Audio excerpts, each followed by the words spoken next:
Bonjour à tous, bienvenue dans ce nouveau tutoriel FreeCAD. Aujourd'hui je suis sur la version FreeCAD 0.19, la voici, qui est actuellement en développement. Alors aujourd'hui je vais réaliser un arbre claveté, tout simplement vu que je dois en faire usiner un.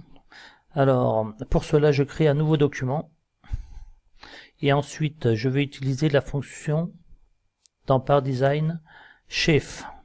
Donc c'est un petit outil pour créer des arbres directement. Alors ça se compose donc d'un tableau paramétrable et à côté nous avons les différentes ce qui représente les colonnes 1 et 2. Concernant les colonnes, on a à la fois la longueur et le diamètre. Là on a une longueur de 40 pour un diamètre de 50. Et ensuite ici on peut voir en rouge. Ce sont pour toutes les analyses mécaniques que l'on souhaite faire derrière, si l'on le souhaite. Donc on peut faire aussi des portées de roulement, fixer des engrenages aux poulies, etc. Dans notre cas, nous n'allons pas l'utiliser. Alors nous allons réaliser un arbre. Alors mon arbre, évidemment, il ne comporte pas que deux petits arbres comme ceci. Il est décomposé en 4 parties. Alors pour cela, j'ai juste à rajouter, je rajoute donc 2 colonnes, voilà, et il n'y a plus qu'à rentrer les longueurs et les diamètres. Concernant ma longueur, ma première longueur c'est 12 mm sur un diamètre de 30 mm. Pour la deuxième partie, c'est 1 mm de long sur du 32. C'est à côté de la portée du roulement. Ensuite, nous avons une partie qui est plus longue de 475 mm sur un diamètre de 40. Et puis, je termine avec une longueur de 135 mm sur 30 mm. Ok, la voici. Là-dessus, maintenant, il va falloir ajouter différentes clavettes. Alors pour cela, je reviens au niveau de mon arborescence. Je crée un corps. Je glisse mon arbre au niveau du corps pour pouvoir travailler dessus. Et maintenant, je vais créer une esquisse sur le plan XY. Je passe en mode filaire afin de pouvoir travailler plus simplement et je crée une rainure. Alors j'ai plusieurs possibilités, ou bien je crée, allez on va dire 4 rainures vu que là il m'en faut 4 de la même taille et je donne toutes les cotes et je les place sur l'axe, ou alors j'en crée une et ensuite je viens la recopier à différentes positions. Alors, on va prendre cette option. Alors pour cela, ma clavette c'est du 12, alors nous avons un rayon de 6 mm pour la clavette. Et nous avons une longueur de clavette de là à là qui fait 70. Donc 70 moins 12 est égal à 58. 58. Ce que je sais aussi, c'est que le bord de ma clavette, mon départ, il est à 70 mm de l'épaulement. Alors, je viens cliquer sur l'onglet pour repérer la géométrie externe. Vu que j'ai un point là, ça me suffit. Je n'ai pas besoin de faire d'autres repères. Je clique sur mon point de positionnement à ici. Donc c'est 70 plus 6, 76 mm du bord. 76.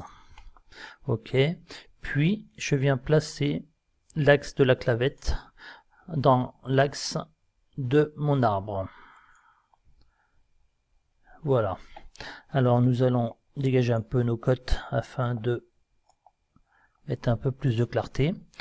Ensuite, pour pouvoir recopier, vu que je veux recopier à différentes positions, je vais tracer un trait comme ça à la verticale. Je vais lui mettre une contrainte directement de verticalité, comme ça il ne bougera pas. Ça permet de rester comme ceci. Je vais lui dire que ce trait, c'est un axe de construction Je clique sur la géométrie de construction. On voit qu'il passe au bleu. Et ce que je sais, c'est que entre chaque clavette, j'ai 15 mm. Donc 15 mm plus notre rayon, ça nous fait une cote de 27 entre chaque axe, donc 27 par 2. Voilà, 13,5. Maintenant, je sélectionne ma clavette, je clique sur l'onglet pour créer une copie symétrique. Donc, j'ai oublié de sélectionner mon axe, donc je reviens en arrière, c'est pas un problème, ça arrive. Hein. Je resélectionne, je clique sur mon axe de symétrie que je souhaite, et la voici. Je recommence l'opération une fois de plus avec un trait vertical. Je lui dis que je suis sur un axe de construction. Cette cote à celle-ci, on a dit 13,5 mm. Ok. 13,5. Alors maintenant, moi j'ai besoin de 4 clavettes. C'est pour ça que je l'ai fait en 2 fois. Je sélectionne mon axe, je fais une copie symétrique. Mes 4 clavettes sont placées. Ensuite, j'ai une dernière clavette que je dois placer, sauf que celle-ci n'étant pas identique aux autres, forcément, je viens directement la poser moi-même. Alors, hop, ce qui est sûr, c'est que le diamètre, c'est le même. Il n'y a que la longueur qui change. Donc, rayon de 6 mm. Et donc, comme maintenant, c'est une clavette de 60 mm, j'ai entre les deux points 48 mm. Alors, entre cette ligne et celle-ci, je suis posé dessus. Il me reste donc un degré de liberté, celui-ci. Donc, ma cote est de là à là. Vu que là, je suis fixé à droite, j'ai juste à lui dire que j'ai une cote de 27 mm. Voici. Donc, je fais fermer. Alors, on peut voir la position de nos rainures. Mais il faut pas oublier, c'est que lorsqu'on a dessiné l'esquisse, on était sur le plan de l'axe de l'arbre, ce qui veut dire que si je fais une cavité, on la voit physiquement ici, mais on est vraiment à l'intérieur. Alors ce que je peux faire par rapport à mon axe, je peux tout simplement dire, moi je veux une clavette d'une profondeur de 5 mm. Alors je peux dire que je veux une cote symétrique au plan. Et donc si je veux une cote symétrique au plan, je vais mettre 10 mm. Comme ça, ce qui sortira au-dessus, c'est pas grave. Alors je clique sur OK. Si je vous montre en format filaire ombré, vous allez voir que l'on ne voit pas les rainures, bien sûr. Les voici. Je repasse en filaire. Donc il faut que l'on repositionne les rainures. Alors je viens dans la position du sketch, ici, et sur l'axe Z, je vais venir recaler à 20 mm qui est notre position diamètre extérieur. Donc on voit que tout l'ensemble est monté. Et maintenant, si je repasse sur l'affichage filaire ombré, on peut voir que nos clavettes sont bien placées à 5 mm de profondeur, parce que l'on a dit qu'on était à 10 par rapport à, là on est sur la tangente extérieure.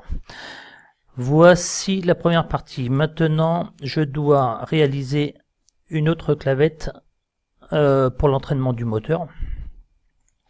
Alors là-dessus, je clique sur une esquisse, je valide ici. Déjà, par contre, il faut que je prenne la même orientation que tout à l'heure, sinon ça va pas le faire. On recommence. Il faut déjà que je supprime celui-ci. Je prends ce plan-ci. Voilà, c'est mieux. Je passe comme tout à l'heure en filaire. Je sélectionne ma géométrie externe. Je viens dessiner une rainure. C'est toujours pareil, hein, il faut jamais s'embêter à faire vraiment un truc précis. À vrai dire, je peux même faire un gros truc comme ça. Tant qu'on redéfinit nos cotes, je donne le diamètre extérieur qui, dans ce cas-là, nous sommes sur une clavette de 8, donc un rayon de 4 mm. Voilà. Et ma longueur de clavette, dans ce cas-ci, c'est 70 mm. Donc ma cote, elle est de 70 moins 8 de chaque côté, 62. Je viens ensuite, comme tout à l'heure, sélectionner l'axe de celle-ci et ma ligne. On sera collinéaire. Je n'ai plus que ce degré de liberté. Je sais aussi que du bout de ma clavette à ici, j'ai 5 mm. Alors, je sélectionne comme ceci. 4 plus 5, donc je lui donne la cote de 9 mm. 9 mm. Je fais fermer. Comme tout à l'heure, hein, on est exactement dans le même cas que tout à l'heure. Je vais faire maintenant une cavité. Voici. Je vais donner comme cote 10 mm symétrique au plan. Je clique sur OK. Maintenant, je reviens. Je sélectionne mon sketch et je vais lui donner une position à 15 mm qui correspond à la tangente du diamètre 30 que j'ai. J'affiche en filaire et là on peut voir que notre rainure a été réalisée. Donc là on est pas mal. Ce que je sais aussi, c'est que j'ai un rayon à ce niveau-là.